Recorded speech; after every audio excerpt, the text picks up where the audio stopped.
Bonjour à vous. Pour dessiner votre cercle chromatique, il va vous falloir un CD, une règle, un feutre noir et un crayon de papier.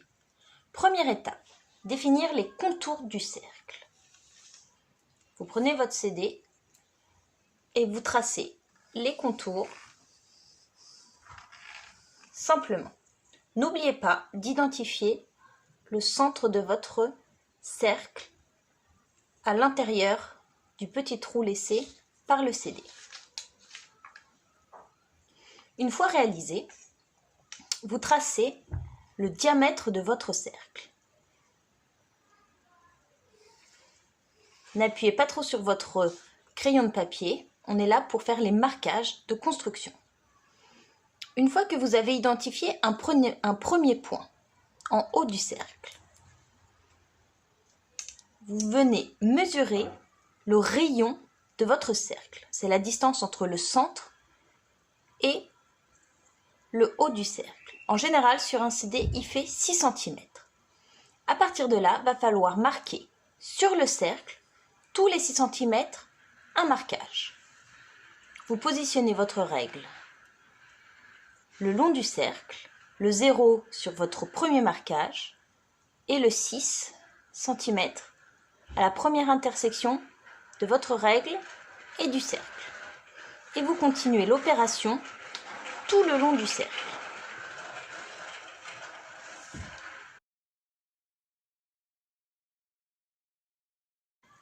L'étape suivante va être de créer le triangle équilatéral qui va nous servir pour colorier nos premières couleurs qui sont les couleurs primaires.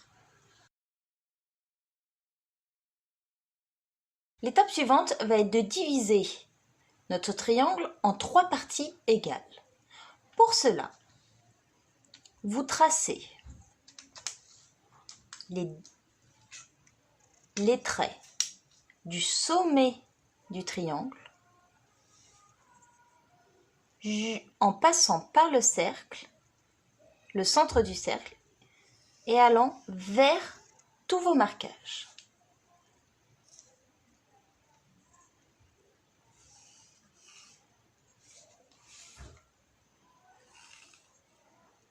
Vous tracez là 1, 2 et 3 diamètres du cercle. Vous prenez maintenant le stylo noir. Le stylo noir va vous permettre de verrouiller vos marquages. Dans le cercle chromatique, les 3 couleurs vont vous aider à définir les couleurs secondaires qui vont se trouver dans des triangles de chaque côté du triangle principal équilatéral. Pour cela, vous venez du centre du cercle tracer un premier trait vertical qui s'arrête sur le premier côté du triangle et vous réitérez l'opération sur chacun des marquages que vous avez déjà effectués. Vous pouvez repasser votre triangle équilatéral au noir puisque maintenant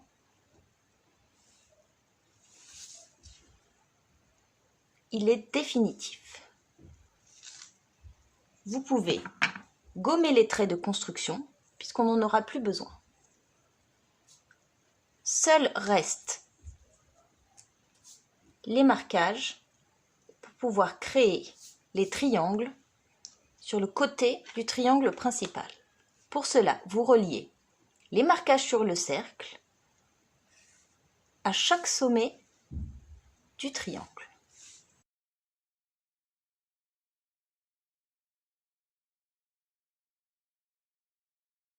Cette construction en triangle va vous permettre d'identifier et de vous aider à remplir et à colorier les triangles des couleurs secondaires. Vous aurez par exemple ici la couleur rouge, couleur primaire. Ici le bleu, couleur primaire, et ici le jaune. Vous remplissez et vous coloriez ces couleurs-là.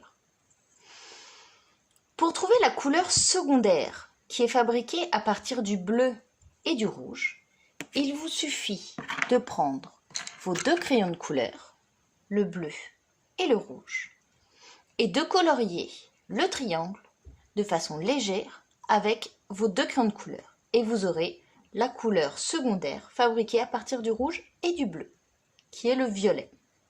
Le jaune et le bleu également, qui va vous donner du vert, et le jaune et le rouge, qui va vous donner une teinte orange.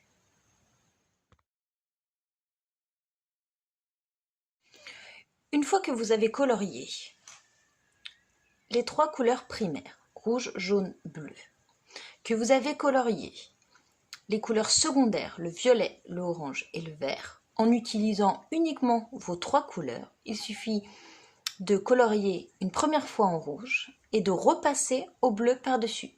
Vous allez avoir un effet de mélange des pigments des crayons de couleur. Pour tracer les couleurs tertiaires, comme vous n'avez pas de compas, on va en faire une fleur colorimétrique. Vous utilisez votre feutre et vous tracez une petite fleur tout le tour. Ça vous permettra d'avoir un cercle chromatique un peu plus fun. Les couleurs tertiaires, comme vu sur le cours, c'est le mélange d'une couleur primaire et d'une couleur secondaire.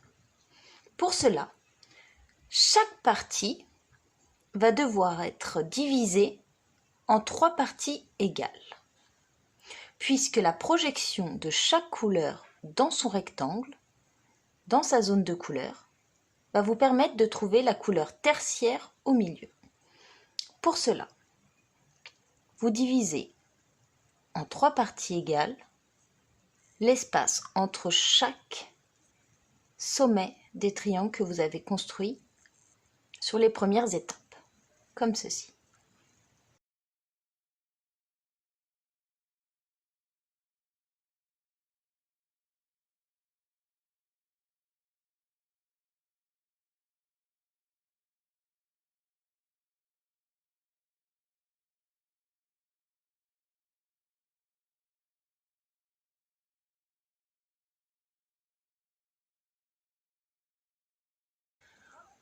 Pour trouver les couleurs, je le force un petit peu parce qu'en vidéo, on ne le voit pas bien.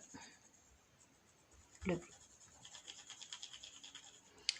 Pour trouver maintenant les couleurs tertiaires, qui sont le mélange d'une couleur primaire et d'une couleur secondaire, il va falloir, et là c'est un exercice pour vos yeux, réitérer l'opération. Il nous faut du bleu pour le bleu ici et du vert. Pour le vert, il va falloir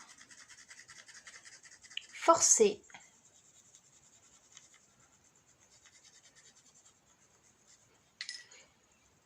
un petit peu plus le bleu, puisque techniquement, si nous devions mesurer les quantités de couleurs, on aurait une fois du bleu, plus une fois du bleu et une fois du jaune.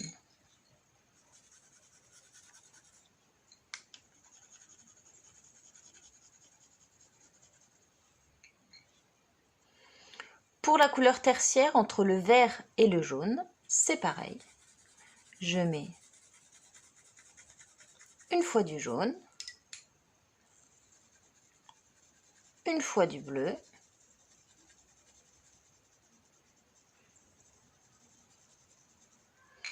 et je remets du jaune en forçant un petit peu plus sur mon crayon de couleur jaune.